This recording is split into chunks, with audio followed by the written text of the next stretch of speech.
The government's spending watchdog has warned that thousands of buildings are still covered in dangerous cladding and may never be identified.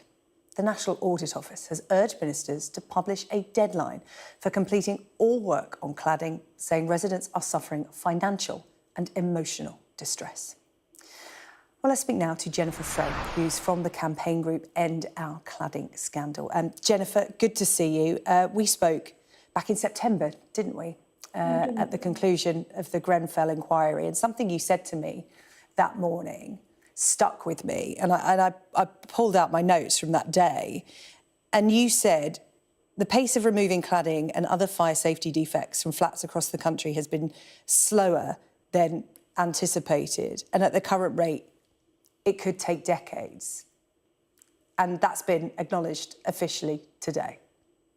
Yes, I mean, I think for anybody that's involved on a day-to-day basis or living in an unsafe home, they're perfectly aware how slow the pace has been. And it's been clear for a long time that it could take up to 2 decades to fix all unsafe homes. But today's actually the first day that's been acknowledged and come out publicly. The government has done some modelling, which says that they're actually behind the pace that they would need to be to complete in 2035. And they've known that for quite some time, and that's not been told to the public or to people living in unsafe homes. And I think if the government wants to say that residents are at the heart of everything they're doing and that their concern about people's safety and well-being is central to what they're doing, we need there to be much more respect for the way that people are having to live with this day in, day out. And now imagine living with that for 2 decades. It's unacceptable, it's unconscionable that people can be expected to live in unsafe homes for that long. Well, yeah, I mean, what a prospect that is, getting to the 20th anniversary of the Grenfell disaster and people still being in a situation where that could happen again. It's unfathomable. Or is it?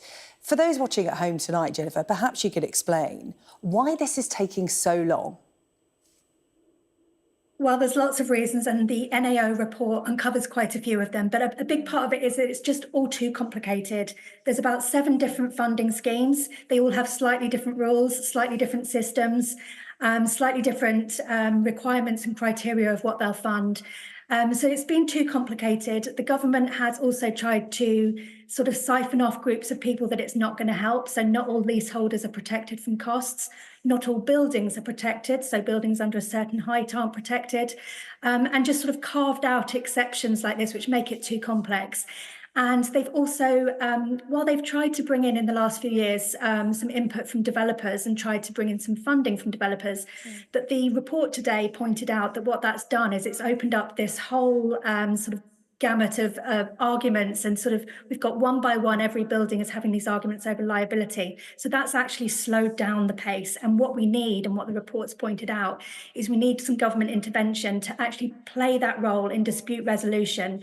There was a promise by Michael Gove of an independent dispute resolution process, and it's nowhere to be seen. So what we need is that strong intervention role from government to step in and sort of take those decisions out of the hands of the industry actors and have a sort of consistent approach and not leave it so complicated as it is today. Yeah, well, we've now been promised by this new Labour government a remediation acceleration plan. What's that, and how's that going to help? Well, they haven't announced what it means yet. I mean, last week in the budget, we did hear that there was additional funding. But what the announcement was it said that it would rise to £1 billion of funding next year. Now, the NOO report today actually shows that there was already funding promised of 0.9 billion. So there's a small incremental increase. It's not as much as it might have appeared last week. But the issue isn't really about funding, because 1/4 of the funding that we've got already has been spent, and there's a lot already sitting there. The issue is effectiveness and efficiency. And I think one of the things the report did show is that the newer government scheme, the cladding safety scheme, is operating. It's early days, but it's operating much more quickly and much more efficiently than the previous schemes. So we'd like to see them sort of build on that learning and perhaps take all the schemes, including developer schemes, into that one route and just focus on simplicity and removing the bureaucracy that's there at the moment. Yeah, getting caught up in red tape. As you said, so many stakeholders. This is happening right across the UK, up and down the country. Thousands of buildings affected, tens of thousands of people's lives affected. You mentioned those people that are the exceptions to this, those with buildings under a certain height, effectively trapped in their homes. They can't sell those homes with unsafe cladding. Well, exactly. It's all the they're knock-on cast impact of that adrift. kind of thing on people's lives. Yeah. And I think, in my own case, my building was a 4-story building and it was destroyed in a fire. So, there are instances where low-rise buildings can have life-critical fire safety defects. So while there might be a lower incidence or prevalence of that happening, the report today says that the government doesn't actually know what the incidence is below that height. And they recommend that in most cases there should be lesser actions like alarms or sprinklers. But there's no funding for alarms or sprinklers for buildings of that height either. There's no monitoring of that. There's no reporting of that. So there needs to be And presumably you can't get buildings insurance and things like that. So if your home catches fire, it's tough luck.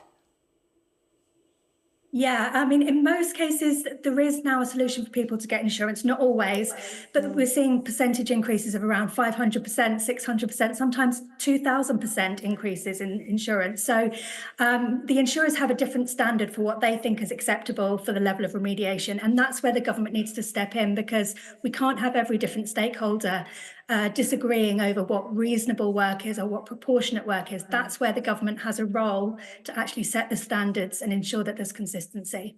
OK, Jennifer, really good to talk to you again. Jennifer Frame from the End Our Cladding Scandal campaign. We will speak again. Jennifer, thanks for your time tonight. Thank you.